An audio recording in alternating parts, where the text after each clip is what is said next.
Hello दोस्तों, एक बार फिर से स्वागत है आप सभी का आपके अपने यूट्यूब चैनल इंग्लिश आनियत पर। दोस्तों, हम इसमें प्रोनाउन की सीरीज लेकर चल रहे हैं और हमने अभी प्रीवियस लेक्चर में कवर किया है पर्सनल प्रोनाउन को। तो उसमें एक बहुत ही इंटरेस्टिंग सा वर्ड है इट। तो इट के यूज़ बहुत से तरह से होते हैं, इसलिए हमने सोचा कि इसके लिए एक अलग प्रॉपर वीडियो बनाई जाए जिससे मैं इस चीज़ को अच्छे से एक्सप्लेन कर सकूँ आपके सामने, कि अगर आपके एग्ज़ाम में कभी भी ऐसा कोई क्वेश्चन आता है इट से रिलेटेड तो आप उसमें कोई गलती ना करें और आपको पूरी जानकारी हो उसके बारे में। तो इसलिए ये वीडियो है हमारा यूज़ ऑफ इट। ठीक है, हम इट को समझेंगे कि इसका यूज़ हम कहाँ कहाँ करते हैं। तो शुरू करते हैं। सबसे पहला यूज़ है फॉर थिंग्स विदाउट लाइफ, है ना। मतलब ऐसे चीज़ों के लिए जिसमें लाइफ नहीं होती है, मतलब कि नॉन लिविंग चीज़ों के लिए। ठीक है, जैसे हमने एक यहाँ पे सेंटेंस लिखा है here is your book take it away.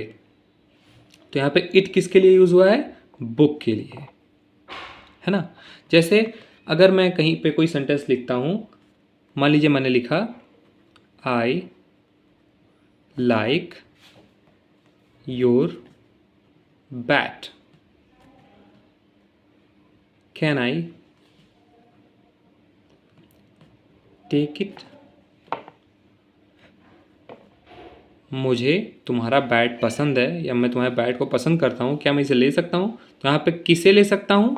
Bat को, है ना। तो इस तरह से सबसे पहले हमारा जो यूज़ होता है इट का वो नॉन लिविंग थिंग्स के लिए होता है। ठीक है, ये चीज़ हमको समझ में आ गई। अगला जो हमारा पॉइंट है वो है इट का यूज़ हम कहाँ करते हैं? For animals. एनिमल्स के लिए कौन से animals? Unless we are clear wish to speak of them as male and female. मतलब कि जब भी हम बोलते हैं किसी एनिमल के बारे में और हम उसको क्लियर नहीं करते हैं कि ये मेल है या फीमेल है, तो वहाँ पे हम इट का यूज़ करते हैं। जैसे he loves his dog and can not live without it. वो अपने कुत्ते को प्यार करता है और उसके साथ उसके बिना रह नहीं सकता। तो मैंने यहाँ पे कंफर्म नहीं किया कि यहाँ पे जो मैंने डॉग बोला है वो कुत्ते के लिए बोला है या फिर फीमेल डॉग मतलब कुतिए के लिए बोला है, बिच के लिए। मैंने बस सिंपल सा उसके पास जो डॉग है वो मुझे पता भी नहीं है कि वो डॉग है या बिच है ना। वो मेल डॉग है या फीमेल डॉग है जिसको हम बिच बोलते हैं। तो इस तरह से जब भी हम किसी जानवर के बारे में बात करें जिसके जेंडर को हम क्लियर ना करें वो मेल है या फीमेल है, तो वो हमारा उस जगह पर उस डॉग के लिए उस एनिमल के लिए जो हम वर्ड यूज़ करते हैं वो हमारा इट होता है। ठीक है, ऐसे ही अगला एग्जाम्पल आप देख लीजिए। The horse fail and broke it's leg. जो घोड़ा गिर गया और उसने अपने पैर को तोड़ लिया, है ना।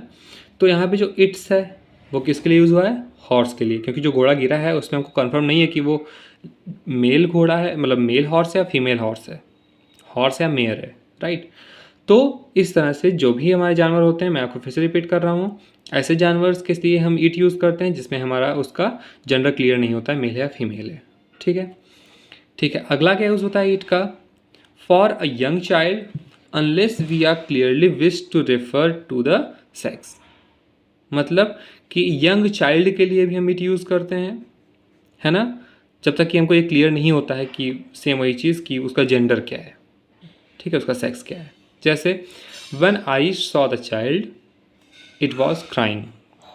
जब मैंने बच्चे को देखा ये रो रहा था। तो मैंने जो बच्चे को देखा, अब मुझे ये नहीं पता है कि चाइल्ड क्या है, ये बॉय है, बेबी बॉय है या बेबी गर्ल है ना। ये दोनों चीज़ें हो सकते हैं, बॉय भी हो सकते हैं गर्ल भी हो सकते हैं। तो इसलिए हमें क्लियर नहीं कि इसका जेंडर क्या है, फिर भी इसीलिए हमने यहाँ पे क्या लगाया? इट लगाया चाइल्ड के लिए। इसी तरह the baby has torn it's clothes. जो बेबी है, बच्चा है छोटा सा, उसने अपने क्लॉथ्स को टॉर्न कर लिया, सिकोड़ दिया है। तो जो यहाँ पे बेबी है उसके बारे में मुझे नहीं पता ये बेबी बॉय है बेबी गर्ल है, बस सिंपल सा बेबी यूज़ हुआ है ना। तो ऐसे बच्चे के लिए, ऐसे छोटे से बच्चे के लिए जहाँ पे हमको ये क्लियर नहीं होता कि बच्चे का जेंडर क्या है, हम इट यूज़ करते हैं। ठीक है, अगला देखते हैं क्या है, हम कहाँ पे यूज़ करते हैं? To refer to some statement going before. उन कुछ स्टेटमेंट्स को रिफ़र करने के लिए जो पहले बोला जा चुका है। जैसे एग्जांपल के लिए समझेंगे, he is telling what is not true and he knows it. वो यह बोल रहा है जो कि ट्रू नहीं है, मतलब कि वो झूठ बोल रहा है। एंड ही नोज इट, और वो ये जानता भी है ना। तो यहाँ पे जो ये स्टेटमेंट है, is telling what is not true, इस स्टेटमेंट को शो करने के लिए हमने इट लगाया है। वो जानता है, इट मीन्स यह क्या, यह बात, कौन सी बात, he is telling what is not true. ठीक है, व्हाट इज नॉट ट्रू, जो सत्य नहीं है वो ये बोल रहा है, वो ये बात जानता है। ठीक है, इसी तरह से अगला स्टेटमेंट क्या है, he deserved his punishment and he knew it, वो इस पनिशमेंट को डिज़र्व करता था और वो ये बात जानता भी था, है ना। तो क्या बात जानता था, कि वो ये पनिशमेंट डिज़र्व करता था। ठीक है, तो किसी भी स्टेटमेंट को जब हम रिफ़र करते हैं अगले सेंटेंस में या अगले कुछ वाक्यों में, तो हम किस चीज़ का यूज़ करते हैं, इट का यूज़ करते हैं। ठीक है, तो अगला क्या है, fifth, to give emphasise to the noun और प्रोनाउन, किसी नाउन या प्रोनाउन पर जोर देने के लिए, है ना। एम्फसाइज मतलब जोर देना। हम जब प्रोनाउन पढ़ेंगे तो उसमें एक है एम्फैटिक प्रोनाउन, उसमें भी यही चीज़ें होती हैं। ठीक है, तो एम्फसाइज करने के लिए, जोर देने के लिए हम इट यूज़ करते हैं किसी भी सेंटेंस में, जैसे it was you who began the quarrel, वो तुम ही हो जिसने झगड़ा शुरू किया, है ना। अगर हम इट वॉज को कवर कर लें और हु को हटा दें तो मतलब क्या हुआ इसका, यू बिगेन द क्वारल, तुमने झगड़े को शुरू किया, तो मतलब फिर भी वही हुआ। लेकिन तुमने झगड़े को शुरू किया है तो बहुत ही मामूली सिंपल सा मैंने सेंटेंस कह दिया। लेकिन अगर मैं ये कहूँ कि तुम ही ने झगड़े को शुरू किया है ना, तो मैं एम्फेसाइज कर रहा हूँ किसी सेंटेंस में।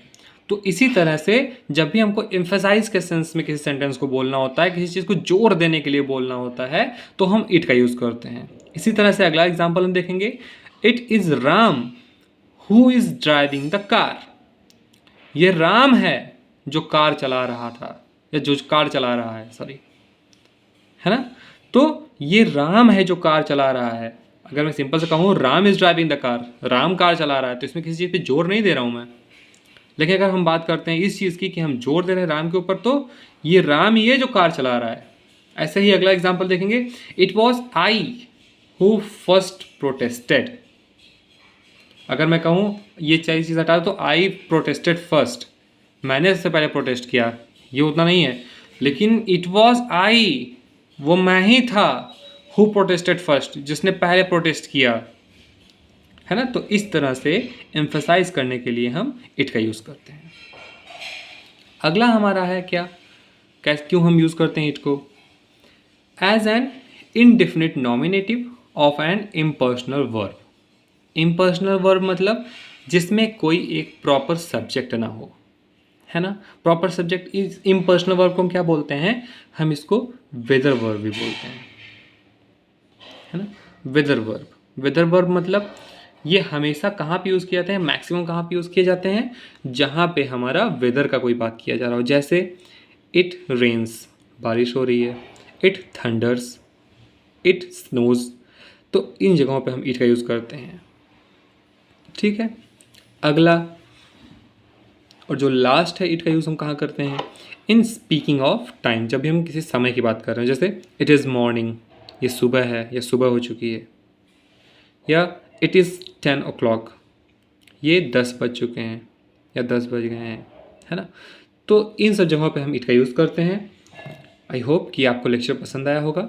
अगर आपको वीडियो पसंद आई तो लाइक कर दें और जाते जाते चैनल को सब्सक्राइब भी कर दीजिएगा। अगर आपको कोई भी डाउट है इस टॉपिक से रिलेटेड तो आप पूछ सकते हैं, आपको तुरंत अभी नोट मिल जाएगा। आप इस नोट्स के लिए बिल्कुल परेशान ना हो। तब तक के लिए मौज करिए।